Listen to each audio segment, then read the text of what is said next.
Now, there are 5 types of stalkers. Okay, you have the resentful stalker.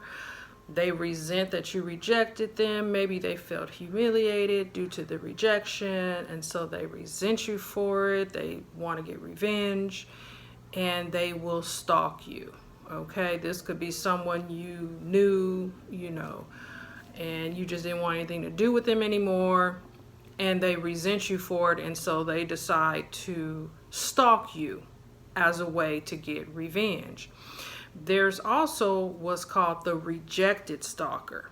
The rejected stalker, they don't want to be rejected, and they just really are seeking, maybe it's someone who you had a relationship with, a close relationship with.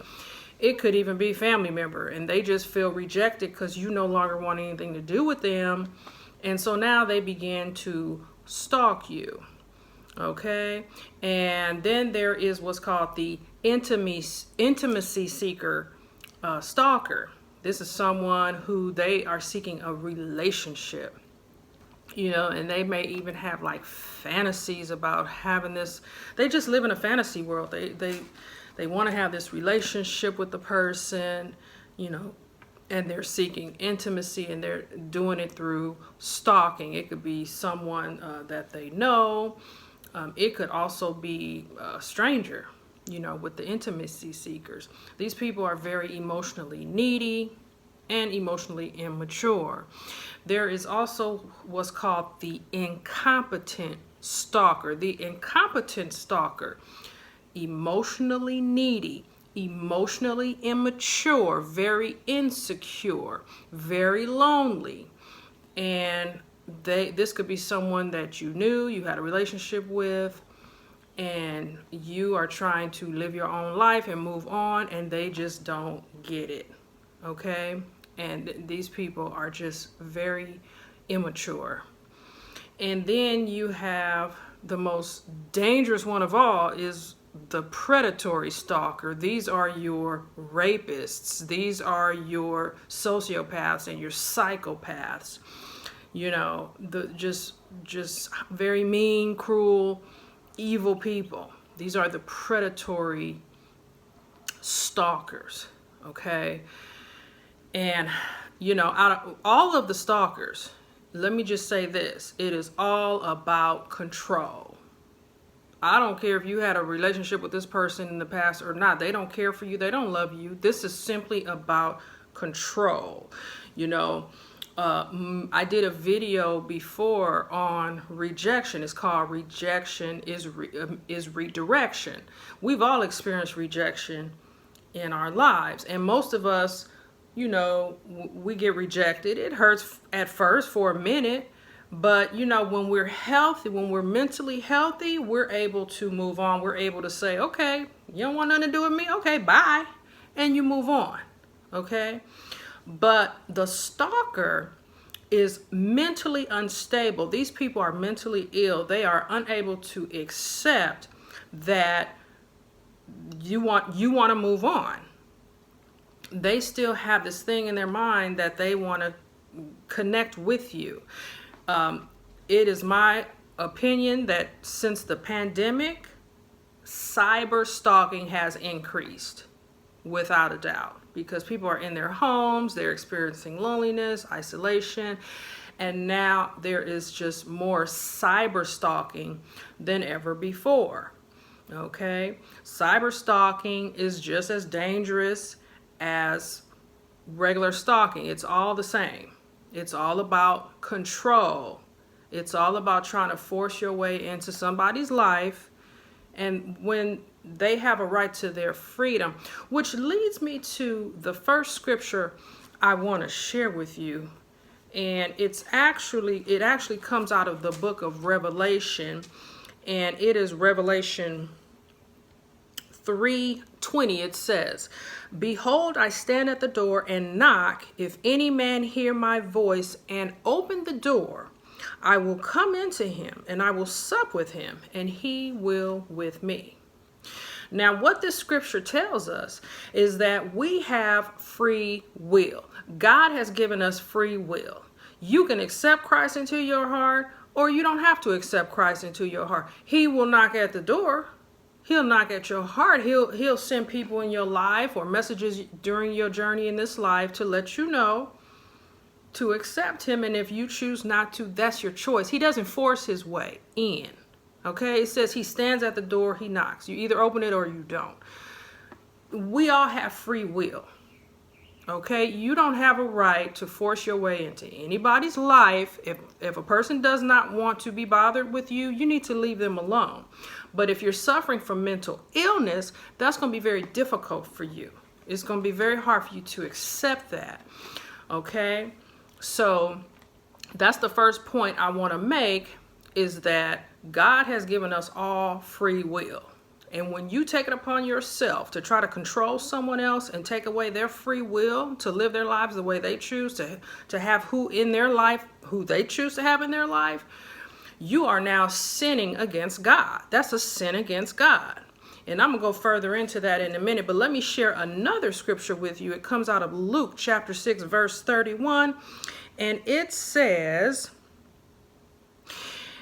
"And as ye would that men should do to you, do ye also to them likewise." That means do unto others as you will have them do unto you. That means treat others the way you'd want to be treated. Now, don't sit up here and think you can stalk someone and treat them any kind of way and it's okay. And you can sit here and say that you believe God, that you love God. You are sinning against God whenever you offend someone else, whenever you intimidate someone else, whenever you decide to harass someone else through stalking. You are sinning against God. You are not treating that person the way you'd want to be treated. So that's a sin against God. Let me move on to the next scripture. This is the last scripture. It comes out of Galatians chapter 6, verse 7.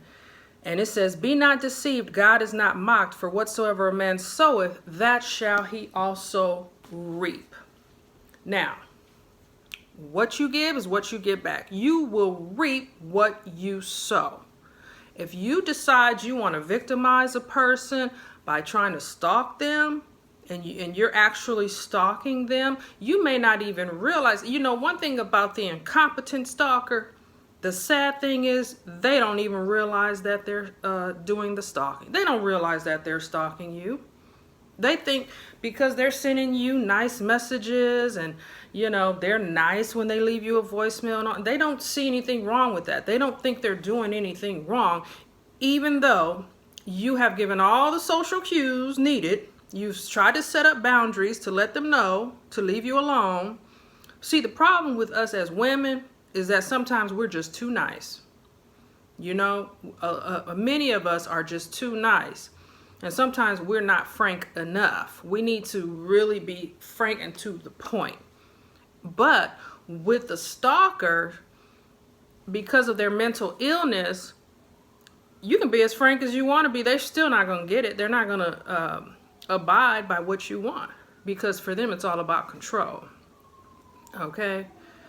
So these incompetent stalkers, they don't even realize what they're doing is wrong. And that's really, really sad.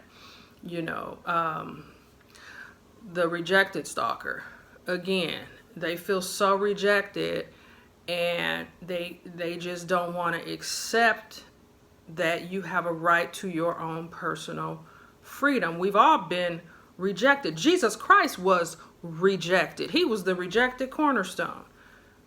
Jesus Christ was rejected. Okay? We've all been rejected. That doesn't mean you go on and start stalking someone. Now, you know, stalking is a reportable crime. There are things we can do if we are victims of stalkers to protect ourselves. Okay? Number one, don't respond to the stalker. Shut it down. Block them. Block them from all your social media. Block them on your phone. They can leave as many voicemails as they want. Save everything. Keep a log. Create your log of this person who's stalking you. Save everything because this is going to be your evidence that you can use if you need to go and report this, which you probably should. Okay, these people need to be placed in a database and labeled as stalkers because that's what they're doing. Okay, so keep a log, save all the messages, save everything because that's your evidence. Don't respond to them at all. Do not respond to them. When you respond to them, you are giving them the supply, the fuel that they need. Don't respond to them at all. And sometimes we make the mistake of responding to them because we don't know any better. Okay? But now let's not respond to them, okay? So these are a few ways to deal with the stalker. Put cameras around your house, around your place where you live. Change your routine. If you have like a daily routine where you go to work at the same time every day, change it up. Okay? Because once you block them on social media, once you block them from your phone, the next move is they're going to try to push in and make contact with you, physical contact with you. They may start to follow you. They may try to, find you in public by stalking, by following you. Okay? So you need to change your routine. Do not have a predictable routine, okay? And, your last resort is to report it.